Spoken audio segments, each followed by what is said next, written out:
नमस्ते दोस्तों, आप सबका एक बार फिर से स्वागत है आपके अपने YouTube चैनल सत्य सनातन में। आज हम बात करने वाले हैं 3 विषयों के ऊपर। बहुत महत्वपूर्ण विषय हैं, इसलिए इस वीडियो को अंत तक अवश्य देखिएगा। पहला विषय है तथाकथित किसान आंदोलन में जो हत्या की गई है आत्महत्या के नाम पर, ताकि पूरा का पूरा आरोप डाला जा सके सरकार के ऊपर और अपने खून से रंगे हुए हाथों को छिपाया जा सके किसी एक मासूम की लाश के पीछे।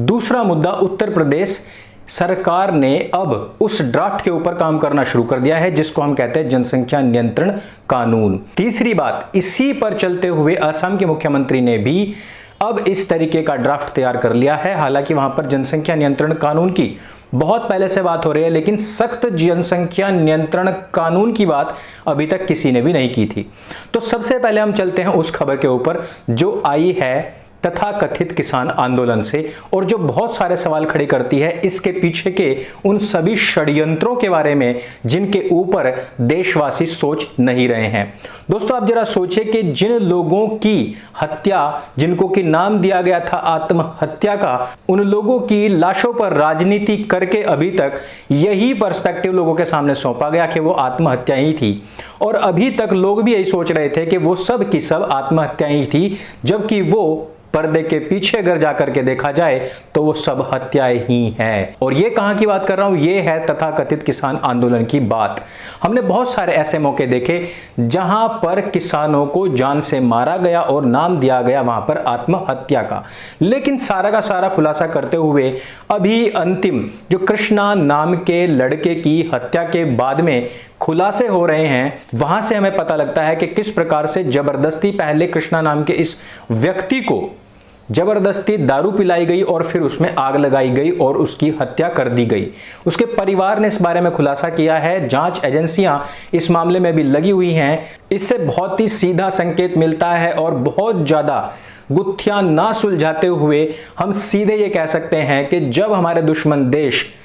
हर बार ये सोचते थे कि हम लाल किले पर हमला करेंगे, हम लाल किले पर हमला करेंगे, लेकिन हमारी जांच एजेंसियां, हमारी जो रक्षा समितियां हैं, या जो हमारी आर्मी है, या हमारी जो फोर्सेस हैं, सिपाही हैं, पुलिसकर्मी हैं, ये सारे के सारे लाल किले पर होने वाले हर एक हमले को पहले से पहले ही नाकाम कर दिया करते थे। 15 अगस्त 26 जनवरी से पहले कितने सारे आतंकवादी, उनके पास से कितने सारे विस्फोटक प्राप्त होते थे,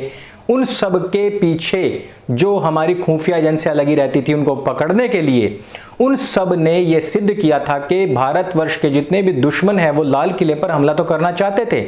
लेकिन उनको नाकाम कर दिया गया। और उन सभी दुश्मन देशों के उन मंसूबों को सफल करने का कार्य किसने किया था? इसी तथाकथित किसान आंदोलन की आड़ में बैठे हुए वामपंथियों और राकेश डकैत जैसे कांग्रेस के चमचों ने। अब भी बहुत सारे लोग ऐसे हैं जो कह रहे हैं कि ये बहुत बड़ी क्रांति है, क्रांति है, क्रांति है, लेकिन जब कृष्णा की हत्या हुई उसके बाद में बहुत सारे लोगों के मेल भी आए, मैसेज आए, और ये संदेश लोगों में स्पष्ट हो गया कि यह जो किसान आंदोलन है ये केवल और केवल भारत की छवि, सरकार की छवि धूमिल करके सिर्फ और सिर्फ आने वाले चुनावों को प्रभावित करने के लिए बनाई गई है। 5वीं कक्षा से जनसंख्या विस्फोट के ऊपर निबंध तो लिख रहे हैं, उसके बारे में हमें अवेयरनेस तो बहुत है, लेकिन हम उन लोगों का क्या करें जो मदरसे में पढ़ते हैं और जिन्होंने कभी भी जनसंख्या विस्फोट के बारे में ना पढ़ा है ना लिखा है, उनको जिनको यही पता है कि बच्चे केवल और केवल अल्लाह की देन है, उनका क्या किया जा सके। उत्तर प्रदेश की सरकार ने अब एक ड्राफ्ट तैयार किया है जिसमें कि जनसंख्या नियंत्रण कानून को लेकर के बहुत अच्छे कदम उठाए जा सकते हैं, और इसमें भी मध्य प्रदेश, राजस्थान और असम में जो कुछ भी अभी तक ड्राफ्ट बने हैं उन सबको मद्देनजर रखते हुए ही ये सब काम किए गए हैं। और यहां पर अब मुख्यमंत्री योगी आदित्यनाथ जी और असम के जो मुख्यमंत्री हैं हिमंता बिस्वा शर्मा, इन्होंने और सख्त जनसंख्या नियंत्रण कानून की बात कर दी है, यानी कि 2 चाइल्ड पॉलिसी। इस 2 चाइल्ड पॉलिसी के तहत उन सभी सरकारी योजनाओं और लाभ को सीमित या पूरी तरीके से खत्म कर दिया जाएगा जो भी वो लोग प्राप्त कर रहे हैं जिनके 8-8, 10-10, 20-20 बच्चे हैं, जबकि जिनके 2 बच्चे हैं उन लोगों को सभी सरकारी लाभ यूं ही निरंतर मिलते रहेंगे। इसमें हमने देखा कि उत्तर प्रदेश ने पिछले 4 साल में ऐसे ऐसे जो कानून जिनकी डिमांड धरातल पर थी, जितने भी जननायक थे, जनसेवक थे, जितने वॉलंटियर्स थे या फिर जितने भी सनातन के रक्षार्थ जितनी भी संस्थाएं खड़ी हुई हैं, जो उनकी डिमांड्स थी, जैसे कि गौरक्षा को लेकर के, जैसे कि लव जिहाद को लेकर के, जैसे कि रोमियो स्क्वाड बनाने को लेकर के, जैसे कि जो महिलाएं होती हैं उनके पर्स चेन छीन करके यानी कि चेन स्नैचिंग करने वाले लोगों को लेकर के, या फिर रासुका के अच्छे तरीके से प्रबंधन को लेकर के, ऐसे बहुत सारे कानून हैं जो योगी आदित्यनाथ जी ने अपने उत्तर प्रदेश में बहुत अच्छी तरीके से लागू किए हैं। लॉ एंड ऑर्डर बहुत अच्छे तरीके से उन्होंने लागू किया है। और यही नहीं, गैंगस्टरवाद को पूरी तरीके से खत्म कर उनकी जो जमीन है उसको पूरी तरीके से नीलाम करने हेतु जितने भी विधि नियम बनाने थे वो सब उन्होंने बनाए थे। जनसंख्या नियंत्रण कानून की, और वो भी सख्त जनसंख्या नियंत्रण कानून की जो दरकार थी वो सबको उत्तर प्रदेश से थी, योगी आदित्यनाथ जी से थी। और उसका कारण ये नहीं कि वहां पर भारतीय जनता पार्टी की सरकार है, योगी जी की सरकार है। वजह यह है कि भारतवर्ष में सर्वाधिक जनसंख्या का राज्य केवल उत्तर प्रदेश ही है सबसे ऊपर। अब ऐसी स्थिति में यदि सूबे के मुख्यमंत्री कुछ नहीं करेंगे तो भैया कौन करेगा?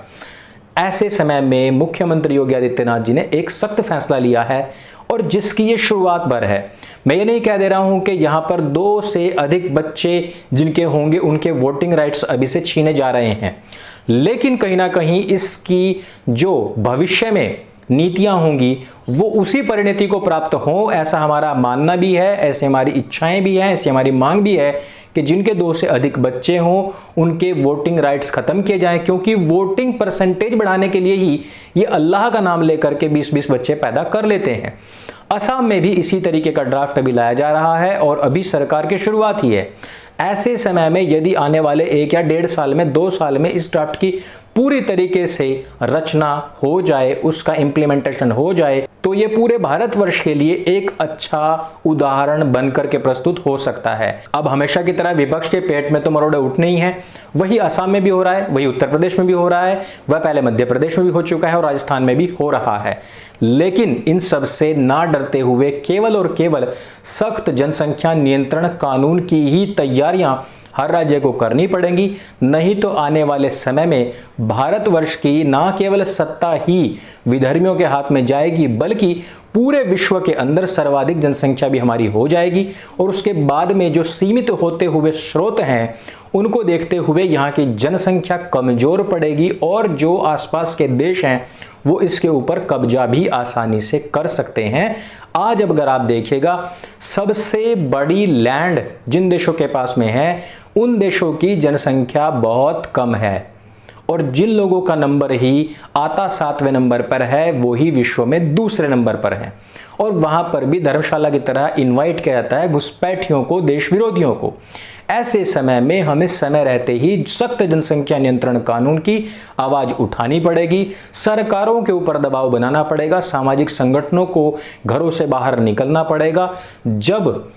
पूरे विश्व में भारतवर्ष की छवि खराब करके लाल किले पर हमला करने, लोगों को जो बेगुनाह लोग हैं उन लोगों को शराब पिला करके जलाने वाले लोग सड़कों को जाम कर सकते हैं, तो देश हित का कार्य करने वाले क्यों सड़कों को जाम करके सरकारों के ऊपर दबाव नहीं बना सकते हैं? तो दोस्तों, अगर आपको ये तीनों की तीनों बातें प्रभावित करती हैं और उत्तर प्रदेश, आसाम के जो जनसंख्या नियंत्रण कानून के जो ड्राफ्ट्स तैयार हो रहे हैं, जो नियम बनने वाले हैं और योगी जी से जो आपकी उम्मीद थी, अगर वो आपको लगता है कि खरी हो सकती है और होने वाली है, तो हमें भी नीचे कमेंट करके अवश्य बताइएगा। और ये जानकारी अच्छी लगे तो इसको सबके साथ में शेयर अवश्य कीजिएगा। सत्य सनातन आपका अपना प्लेटफॉर्म है, इसको सब्सक्राइब स्वयं भी कीजिएगा और दोस्तों से भी करवाइएगा। मेरे संग बोलिए सत्य सनातन वैदिक धर्म की जय। जय हिंद, वंदे मातरम।